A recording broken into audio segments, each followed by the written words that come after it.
Olá, bom dia.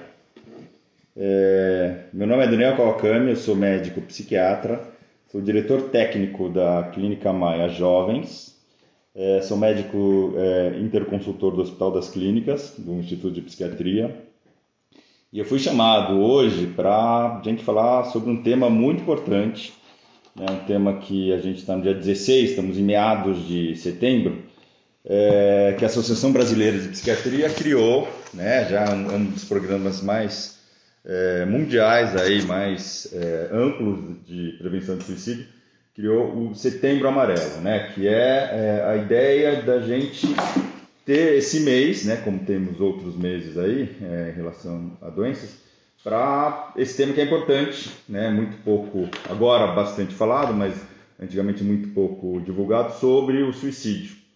Ok? Então eu vou falar um pouco da minha experiência. Eu já estou vendo aí que tem alguns internautas, alguns usuários aí do Instagram já acenando. Enfim, fiquem à vontade para fazer perguntas. Essa live tem esse objetivo mesmo de divulgar, de esclarecer, né, para o público leigo o ponto de vista médico-psiquiátrico. Tá? Eu sou o diretor técnico da Clínica Maia Jovens, que é um dos públicos, né? Assim, a gente tem dados estatísticos, eu vou falar um pouquinho sobre estatística, entre outras coisas, em relação ao suicídio, sobre os dados estatísticos nas várias faixas etárias de idade, ok? Em relação a sexo também. Então, vamos lá, fiquem à vontade, podem mandando perguntas que eu vou interagindo, vou respondendo na medida do possível. Mas eu vou falar então aqui sobre o que eu já preparei aqui, né? Então, prevenção e avaliação do risco de suicídio, risco suicida.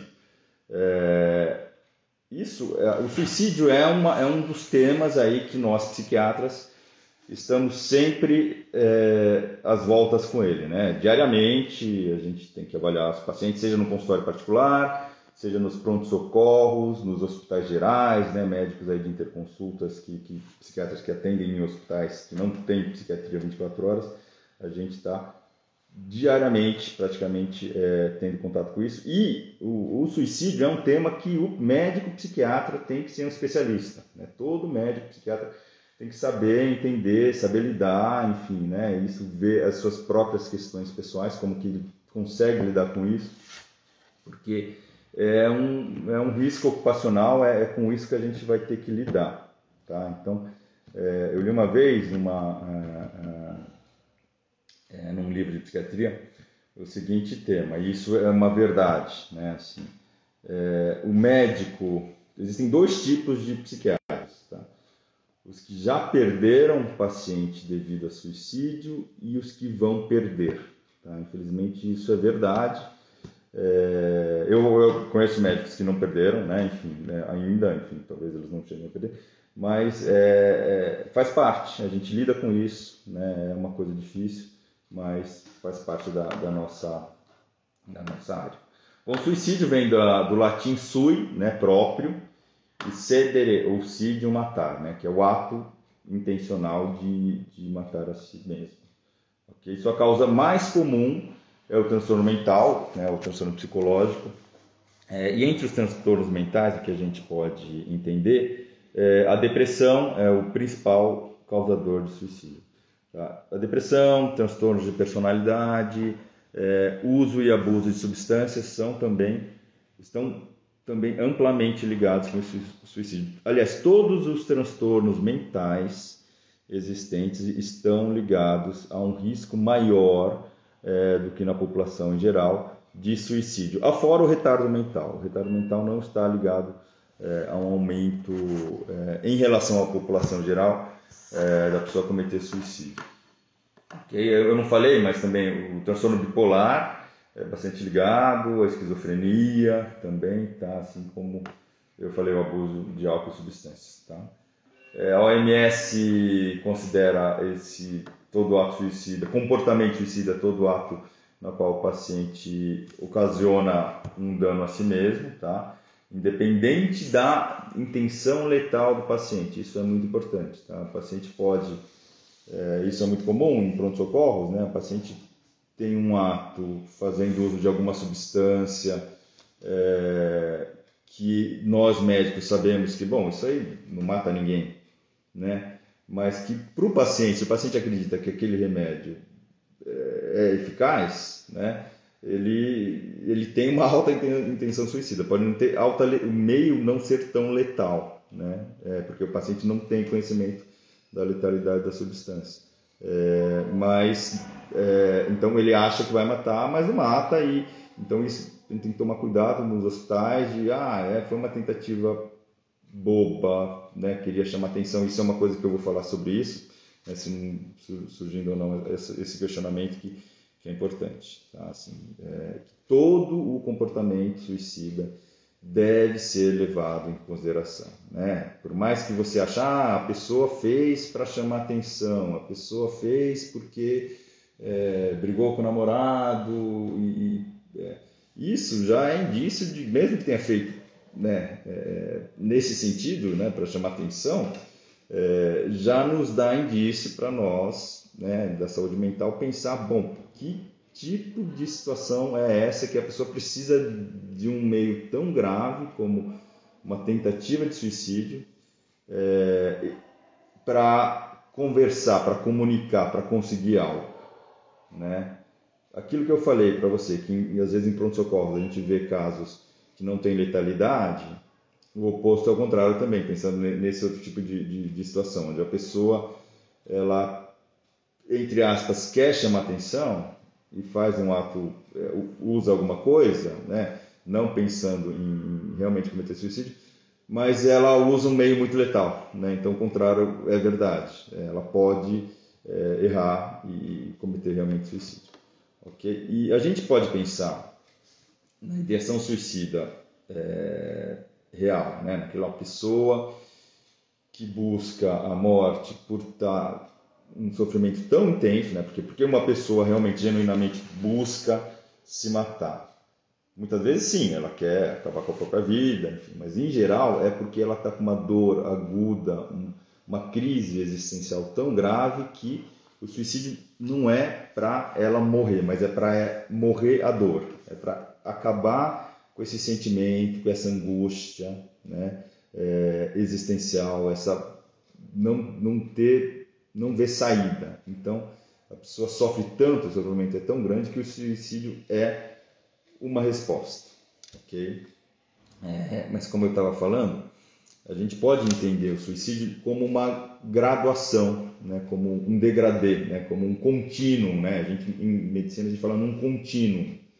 Assim como você pode pensar nas doenças, nas várias doenças, uma diabetes grave, diabetes grave, tem que tomar insulina, né? Então para que está, né, tem o problema renal, a pessoa está cega, amputou a perna, né? Uma diabetes descompensada, está num extremo, e tem o pré-diabético, né? Que ainda está bem, quase não teve problema. Então, o suicídio, que não é uma doença, diferente da diabetes, ele é um sintoma, assim, a gente pode pensar nessa graduação, né? E como é que a gente pensa nessa graduação?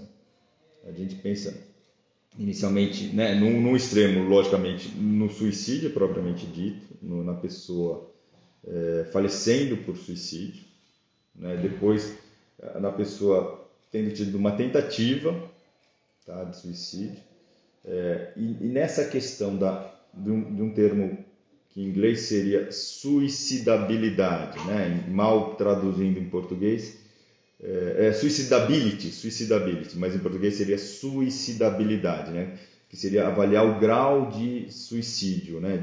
De risco de suicídio que a pessoa tem.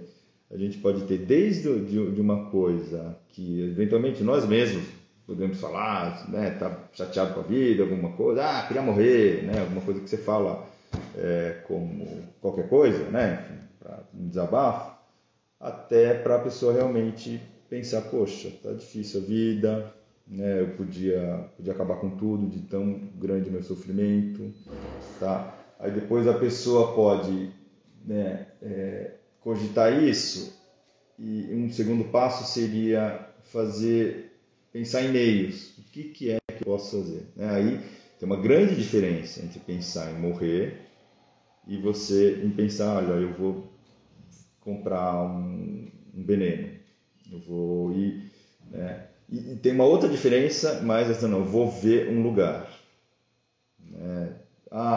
Eu vou ver vou marcar tal dia, né? Então, entre o pensamento fugaz, que até meio que as pessoas depressivas, né, eventualmente têm, né, mas é um pensamento que passa e passa batido, até realmente ter um planejamento, ter um plano organizado, há esse gradiente muito grande. Então, isso é o que a gente, né, é o nosso papel, é o que o médico faz, é aquele, ao longo do tempo, vai tentar refinar para ver realmente o risco real de suicídio. Tá? Uma outra coisa também que a gente leva bastante em consideração é como é que esse risco, esse pensamento de suicídio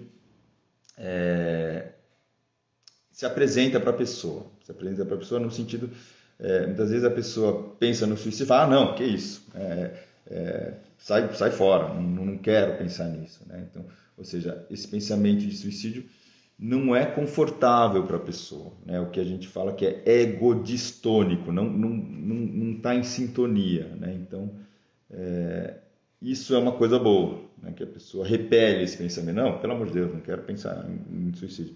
É diferente de ser um pensamento egocintônico, ou seja, está em sintonia com o ego, com a psique da pessoa, né? De tão grave que está essa crise, esse pensamento. Né? Então a pessoa realmente cogita, né? Olha, essa minha situação está tão ruim, seja questão de relacionamento, né? De solidão, de desesperança, de questão financeira, né? Tem essa pandemia aí que veio exacerbar muita coisa, né? Veio causar muito isolamento, né? Principalmente as pessoas que residem só, né? Como eu falei, solidão é um fator que pode piorar, em geral, os transtornos mentais.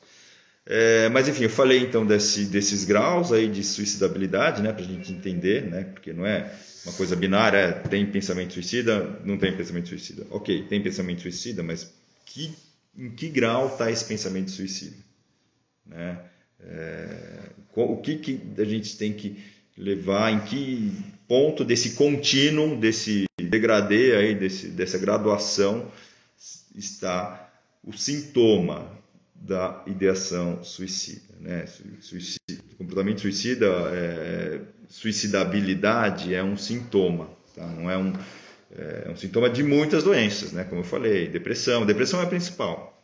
A depressão é a principal doença relacionada com suicídio. A gente considera que 99, 98% dos suicídios são devidos a transtorno mental, tá? Seja que já tratou no passado, seja que não está tratando, seja que está em tratamento, né?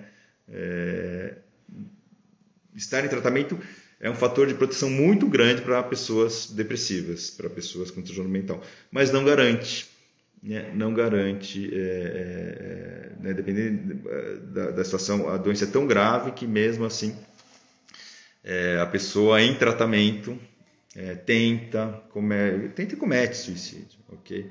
Agora, a falta de tratamento psiquiátrico, isso sim é quase certeza, né? Uma pessoa com um quadro grave, dependendo da situação, vai tentar suicídio. Então, vocês têm que ficar muito atento para buscar tratamento. A gente está no Setembro Amarelo, por favor, né? Não tenham preconceito conosco, com os psiquiatras, tá? A gente está aqui para ajudar, a gente não é louco, tá? A gente, vamos parar com essa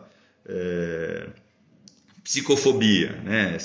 Esse medo, tá? Porque não pense que você vai no psiquiatra e ele vai te medicar, né? Não, o psiquiatra a gente vai conversar, a gente vai te avaliar e se for necessário tomar remédio a gente medica, lógico, né? Enfim, mas não vá com esse preconceito contra a psiquiatria, ok?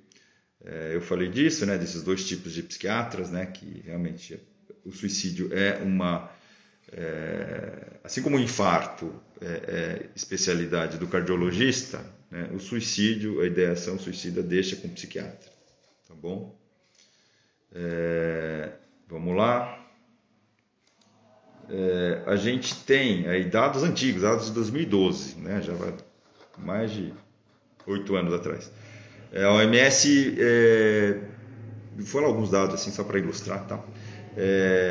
Estimava que acontecia um suicídio a cada 45 segundos, ou seja, essa live, se ela tiver 1 hora, vão ter morrido 66 pessoas nesse período dessa live, ok? Ou seja, ocorriam, né, esse 2012, eles têm aumentado, tá? Ocorriam mais de 2.000 óbitos devido a suicídio por dia, tá?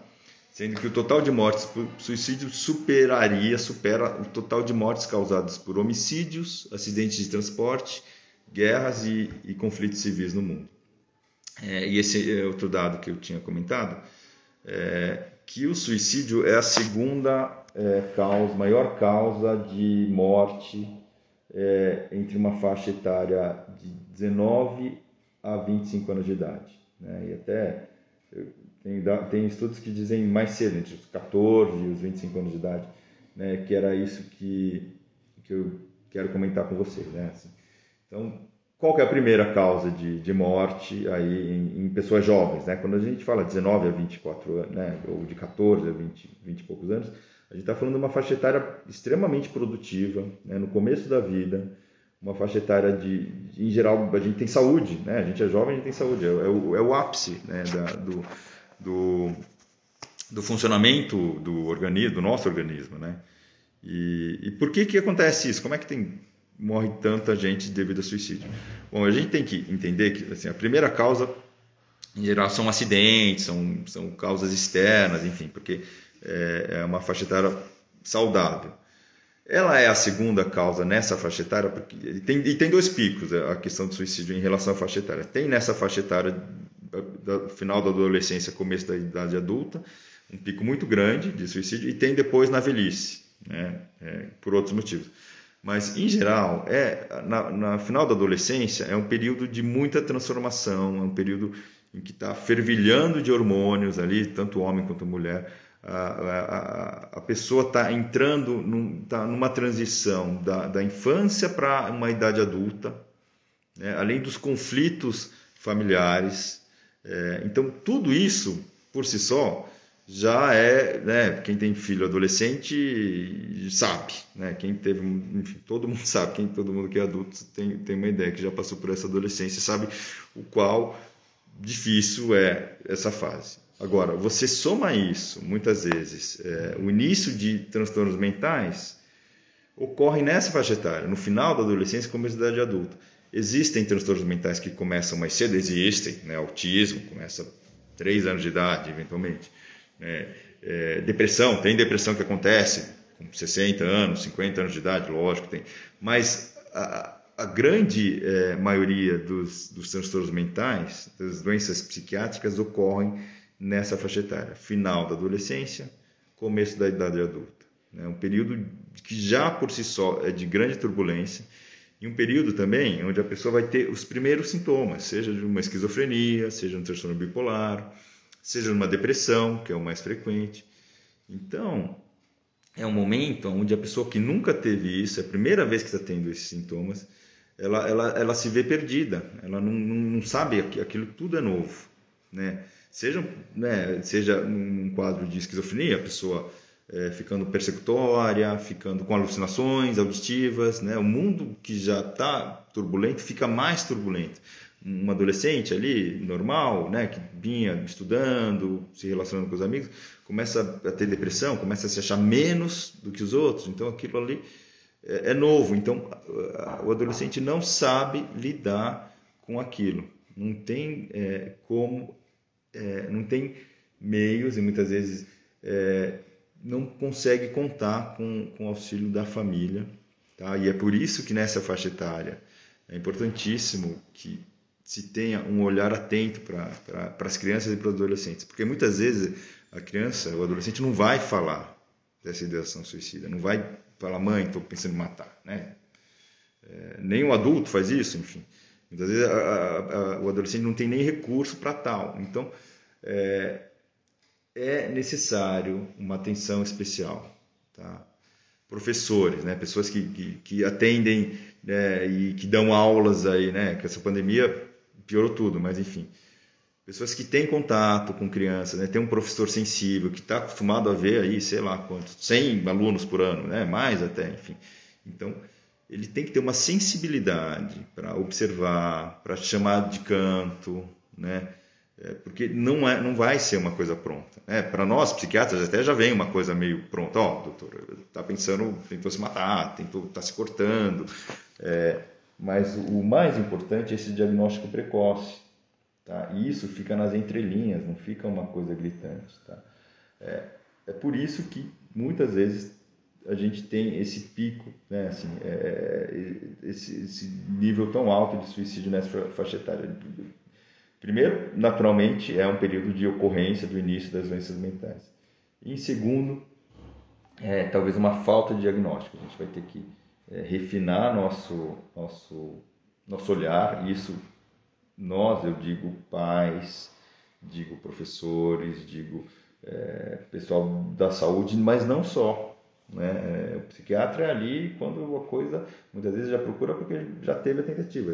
O importante antes disso, né, buscar um psiquiatra, buscar um psicólogo para ter essa atenção, ok? Bom, como eu estava falando dessa faixa etária, a gente tem no Brasil, né, e no mundo, na verdade, a gente estima o suicídio para dados, documentos, questões de pesquisa, a gente estima em coeficiente de mortes por 100 mil habitantes. Então, esse é o coeficiente, é o índice que a gente utiliza, ok? Durante um ano, tá? Então, aqui vou te dar alguns dados. No mundo, esse coeficiente é de 11,4 mortes a cada 100 mil habitantes. Né? Então, se mora numa cidade de 100 mil habitantes, cometer suicídio de 11 pessoas seria a taxa média mundial, ok? Para homens, essa taxa é maior, é de 15, né, num ano, 15 homens por 100 mil habitantes, e mulheres, 8 mulheres por 100 mil habitantes. E aí eu vou falar um dado para vocês. No Brasil a nossa taxa é 5,7 por 100 mil habitantes. Então, você pode pensar, então nossa taxa é baixa, né?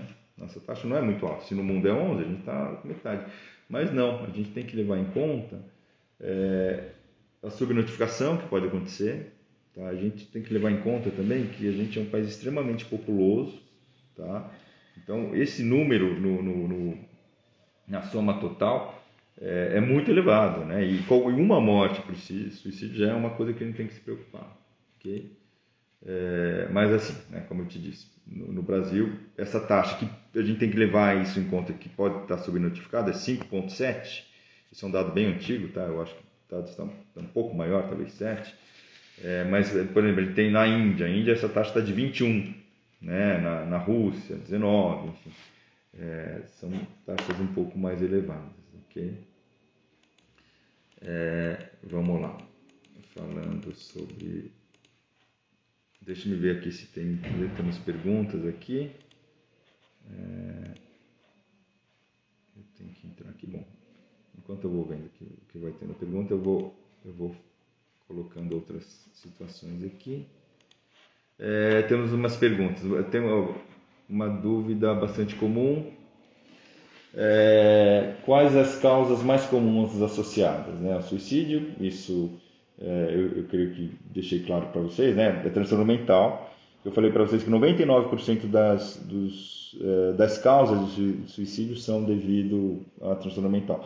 Mas aí você pode perguntar, mas então não são todos os suicídios que são associados a transtorno mental, né? Tem gente que se mata e não está doente, né? Ou, enfim, até numa situação que você pode pensar, a pessoa cometeu suicídio, mas não tinha nada, né? A pessoa nunca se tratou, era saudável, estava tudo bem na vida. Por que a pessoa se matou?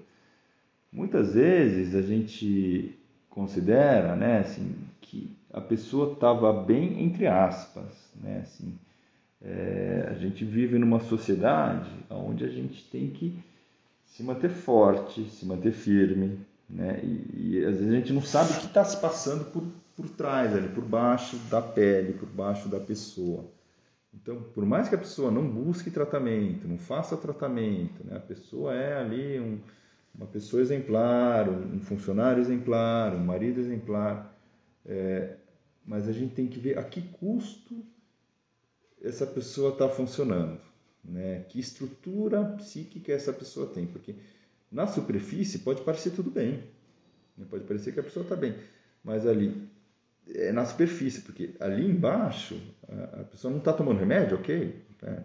Mas não quer dizer necessariamente que ela está bem, ela pode estar funcionando no seu limite, e aí vem, sei lá, a pessoa é demitida, a pessoa briga separa da esposa, né? Tem alguma questão que a pessoa pode achar, né, uma coisa banal, uma coisa boba, brigou com o namorado e se matou, mas assim, é que a pessoa ali, ela não buscou ajuda, mas ela estava precisando de ajuda há muito tempo, tá? Então, acho que a gente pode considerar esse 1% de suicídio que acontece, que não é devido a transtorno mental diagnosticável, nesse sentido, colocar nessa conta de pessoas que deveriam estar em tratamento, né? Então, tem um diagnóstico, não tem um diagnóstico médico, psiquiátrico formal, mas que realmente já deveria estar em terapia, enfim. Então, é por isso que eu digo, novamente, essa questão, né, de Setembro Amarelo é importante para falar de psicofobia, tá?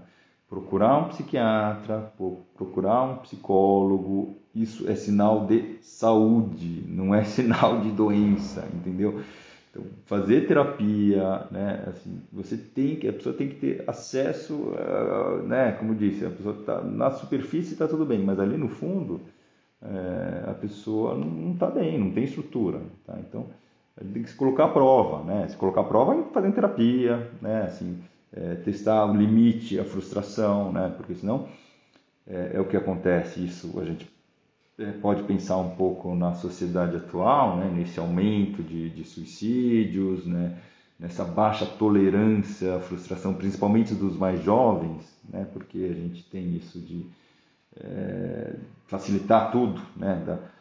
Não querer submeter nossas crianças, nossos filhos à frustração, né? A ouvir não, né? Agora, né? A ter tudo, né? A não querer omitir nossa opinião sobre as coisas que nossos filhos fazem. Então, isso acaba causando com que eles tenham uma baixíssima tolerância à frustração e favorecendo essa questão que eu falei para vocês, né? Assim, na superfície aparentemente está bem, mas você vai ver no fundo, não, né? Então, mesmo que a pessoa não tenha um diagnóstico, não tenha, não esteja, a escola não diga que ela precise fazer, deixa eu só me desligar aqui o celular, é importante que se busque terapia. Tá? O ideal é não fazer terapia quando a coisa já foi. Tá? E psiquiatra também, né? O máximo que o psiquiatra fala, você tá bem? Pô, você não precisa tomar remédio, não. Tá bom, qualquer coisa você volta aí. Tá? Então, vamos tirar, né? Aproveitar esse Setembro Amarelo para tirar esse preconceito, ok? Vamos lá. Temos aqui umas perguntas. Temos uma pergunta: depressão tem cura, né? Depende da depressão, né? Como eu falei de suicídio é um sintoma, depressão pode ser muitas coisas, né? Pode ser um sintoma, é uma pessoa que tem transtorno bipolar, tem esquizofrenia, tem o que quer que seja, e apresenta o sintoma depressão. E a gente tem o diagnóstico, né? Transtorno depressivo maior, né? Antigamente se chama depressão maior, né? E entre a depressão tem vários tipos, né? Tem muitas depressões que não tem cura. Não tem cura, tá? Que tem tratamento, tá? Infelizmente não tem cura, tá? E que o tratamento é a base de remédios, é a base de terapia e eventualmente a pessoa vai ter que tomar remédio o resto da vida. Mas muitas depressões não, né? Assim, a gente tem que tomar cuidado com essa banalização de depressão, tudo é depressão. Em certo sentido isso tem um fator de proteção, né? Porque envolvendo, eventualmente tem outros quadros aí, como outras doenças como esquizofrenia, transtorno bipolar, que tudo cai nessa vala comum de depressão. Mas o que eu posso dizer é que mesmo nesses quadros de depressão que não tem cura, o tratamento, e que não são todos, né, você pode, protocolarmente, né, nós psiquiatras, a gente atende um paciente num primeiro depressivo, um primeiro episódio ansioso, que a pessoa nunca teve nada, e dependendo da gravidade, a gente trata por 6 meses, né? E tira a medicação depois e vê se a pessoa curou, né? Se a pessoa ficar bem sem a medicação, entendeu? Isso é o que está presente nos guidelines, isso é o que a gente aprende, tá? Mas não é uma receita de bolo, lógico, né? Tem depressões que a pessoa tenta suicídio, a pessoa está muito mais grave, a pessoa tem um prejuízo funcional muito mais grave, a gente pensa muitas vezes antes de tirar o remédio, tá? Mas com essa pergunta, então, depressão tem cura? Pode ser, sim e não, né? Ok? Bom, vamos lá. Aqui tem uma outra pergunta. A pessoa, quando quer se matar, ela avisa ou planeja em silêncio? Então a gente vai nesse contínuo aí que eu falei para vocês, tá? No contínuo e categorias também, não pensando só no contínuo, né? Muitas vezes a pessoa planeja por meses, né? O local, né? O lugar, o modo, ela vai lá, aluga, né? Aluga não, reserva um hotel, ela faz, e isso é uma tentativa de suicídio planejada. Isso é o que muitas vezes acontece com o idoso.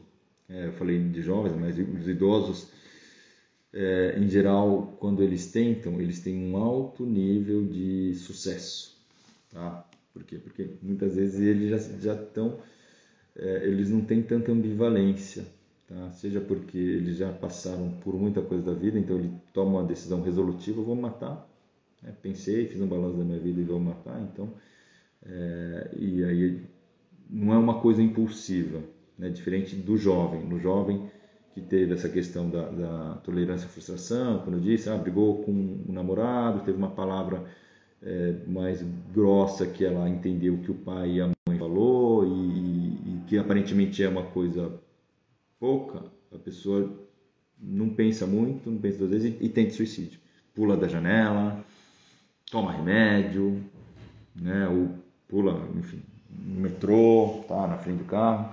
Então o jovem é impulsivo, o idoso não, né? O idoso não. Então a pessoa pode planejar, né? E esse planejamento, como eu disse para vocês, indica maior gravidade, tá? Ou não, né? Muitas vezes a pessoa é impulsiva e ela fala: nossa, o que eu tentei? Agora eu estou sem a perna porque o metrô passou no meu, né? Enfim, eu teve uma sequela grave, poxa, não devia ter feito isso, se arrepende, né? Então essa pergunta, a pessoa quando quer se matar, ela avisa, né? Uma outra pergunta. Também depende, né? O que eu posso dizer, reforçando o que eu falei antes, é que toda tentativa de suicídio deve ser levada em conta, tá? Por mais que, né, a pessoa ali fala, não quis tentar nada, quem quer se matar mesmo se mata, não fala. Não é verdade. A pessoa pode falar e se matar. Tá? E depois a pessoa se arrepende: pô, devia ter ouvido. Sim, devia ter ouvido. Toda tentativa de suicídio deve ser levada em conta. Não pode, por mais que seja uma coisa boba, que o médico, que o pai, nossa, que minha filha, que bobeira. Assim, no mínimo um modo de comunicação, a maneira que a pessoa, seja adolescente, seja qualquer idade, seja 60 anos, 50 anos, tentou suicídio por um meio que você considere bobo, que você, pelas circunstâncias, acha, quer chamar atenção. Mas olha que maneira a pessoa tem para chamar atenção. O que indica isso, essa maneira de chamar atenção, tentar se matar? A gente pode diagnosticar que está tendo um problema de comunicação aí, né? Um problema de comunicação, porque a pessoa escolheu uma maneira muito grave, tá? Para se comunicar, para falar alguma coisa, para pedir uma ajuda, para fazer com que algo seja feito, enfim.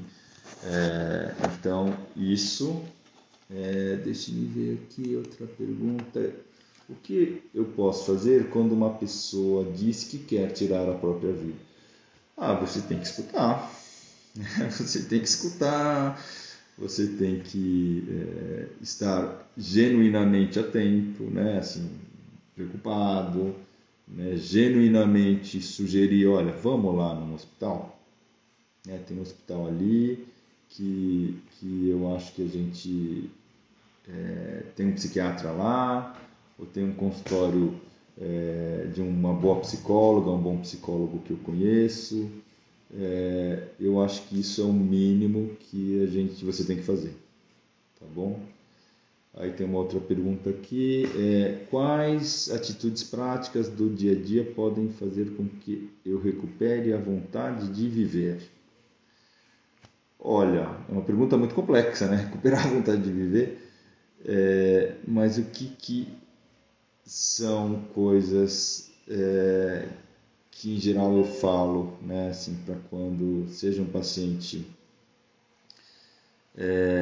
querer estar em tratamento medicamentoso, né? E está bem, e quer parar de tomar remédio, ou um paciente que nem quer tomar remédio, enfim, a gente tem muita coisa no consultório. E pensar nessa questão da vontade de viver. Um psiquiatra, gente, né, tendo um quadro grave de depressão, ou nesse sentido, a gente vai, logicamente, em busca de medicações, tá? Mas não necessariamente a pessoa, né, até vai se curar de um quadro depressivo só com remédio. São 3 fatores que eu sempre indico para os pacientes, que é meio que a lição de casa que eles devem ter. Eu pergunto primeiro se a pessoa tem espiritualidade, tem alguma religião, né? E se ela é praticante e se a religião faz algum sentido. Por quê? Porque ter espiritualidade e ter religiosidade, isso é uma coisa já cientificamente comprovada. As pessoas que acreditam em algo maior, né, que têm uma crença e que professam essa crença, são mais felizes do que as pessoas que não têm. Tá? Por quê? Primeiro, a gente pode pensar na questão da esperança, e isso é o principal em relação ao suicídio, né? A falta de esperança, a desesperança, é um dos piores fatores preditores para um suicídio, né? Uma das várias coisas que a gente investiga quando a gente está frente a um paciente com risco de suicídio. Então, religiosidade, né? E nesse sentido, ter esperança é um fator de proteção, né? Essa questão de recuperar a vontade de viver. Outro passo dessa lição de casa é psicoterapia, né? Que eu já falei muito aqui, e isso é o básico. Se a pessoa está tomando remédio, está passando um psiquiatra, tem que fazer psicoterapia. Tá? Lógico, tem que fazer psicoterapia, ela não vai fazer forçado, mas assim,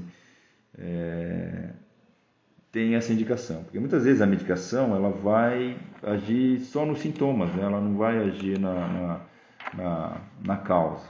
Tá? E pensando que a pessoa tem um quadro depressivo por questões psicodinâmicas, questões mal resolvidas, aquilo que a gente estava falando até nessa questão da criação, né, de ficar uma superfície aparentemente bonita, funcional, de trabalhador, mas ali embaixo falta de estrutura, é importante que isso seja trabalhado em psicoterapia.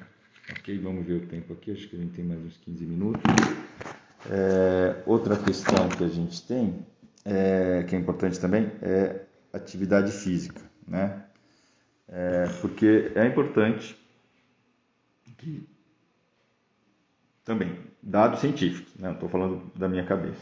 A pessoa que faz atividade física, isso libera endorfina, altera todo o ritmo, o organismo, a liberação de neurotransmissores que fazem com que a pessoa fique bem, ok? Vamos lá. Vamos ver se tem mais algumas perguntas. Aqui eu tenho algumas coisas.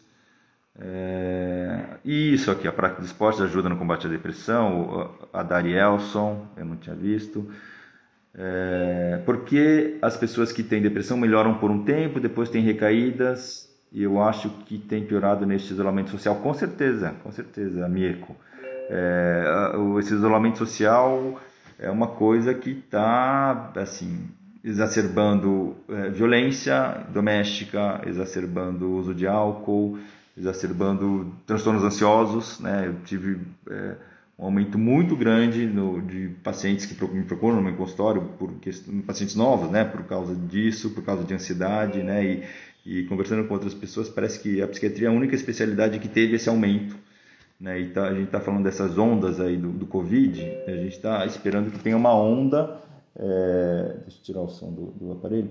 Tem uma onda de depressão de transtornos mentais como um todo, e até de suicídio eventualmente, né? Que vem junto. Ok. A Ju Oliveira, é possível o corpo estar doente por conta da mente? Sim, sim, com certeza. Com certeza. Isso né, é uma coisa inseparável, né? Ok. Como fazer quando não aguenta mais tratamento e não resolve? Tem diversos tratamentos, o suicídio, assim, a depressão, né? A gente pensando mais na depressão. Não dá para responder assim, né, sem saber do caso especificamente, mas o que a gente pode pensar é no sentido de a pessoa está em terapia, né? Tá que nem o Adarielson colocou aí, tá fazendo atividade física, né? Se a pessoa tem religião, ela está seguindo, está indo na igreja, enfim, são várias coisas que eu acho que tem que ser levado em conta. Não dá para a gente falar de maneira fácil, né? Assim, dar uma resposta fácil.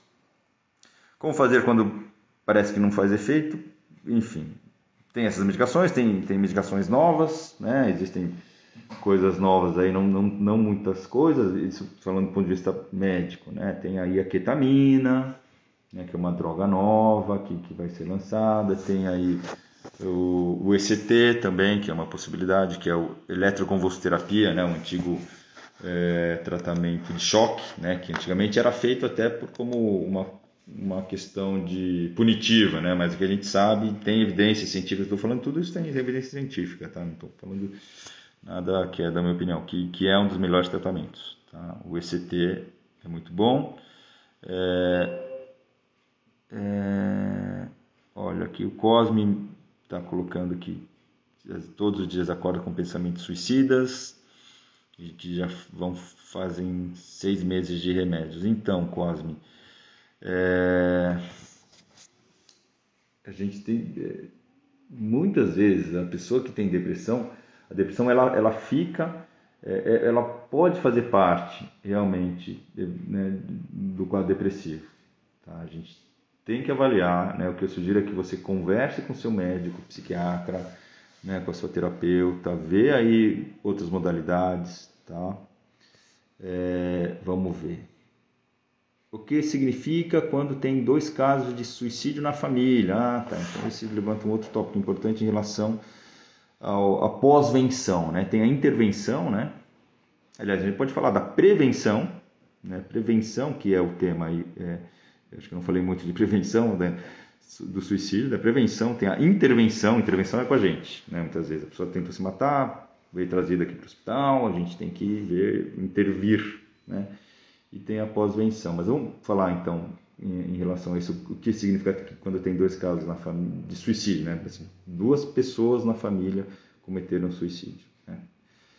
A gente tem que isso impacta, logicamente, nos familiares próximos e de maneira muito importante, né? Porque ter um caso de suicídio na família, além de ser um índice de que pode ter mais transtorno mental em termos genéticos aí, né, familiares, né, mas também um impacto psicológico, né, de você viver ali depois tendo essa pessoa, né, enfim, como isso vai influenciar aí, imagina um pai cometer suicídio, como que isso influencia na compreensão, na autoestima, né, nos aspectos psicológicos desses filhos, tá?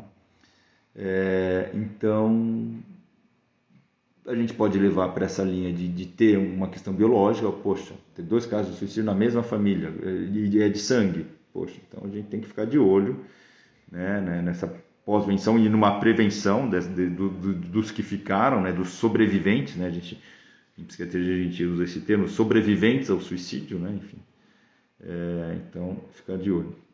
A intervenção, acho que eu falei um pouquinho, né, que é a prática, né, em geral ali o quadro agudo, o pronto-socorro, né, que o psiquiatra vai ver, a internação do paciente, né, que é o que eu faço aqui na Clínica Maia Jovens.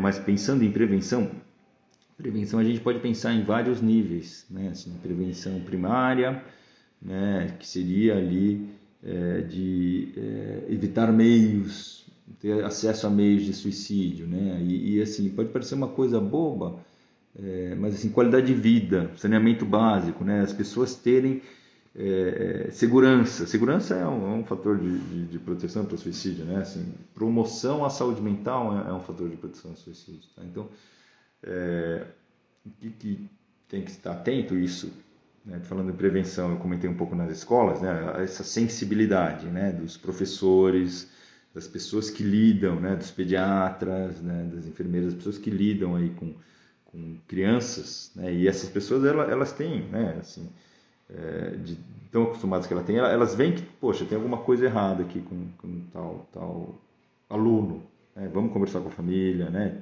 Mas ter essa sensibilidade, né? Porque muitas vezes pode estigmatizar a criança. Ok? O que posso fazer se eu tenho medo e vergonha de procurar ajuda profissional?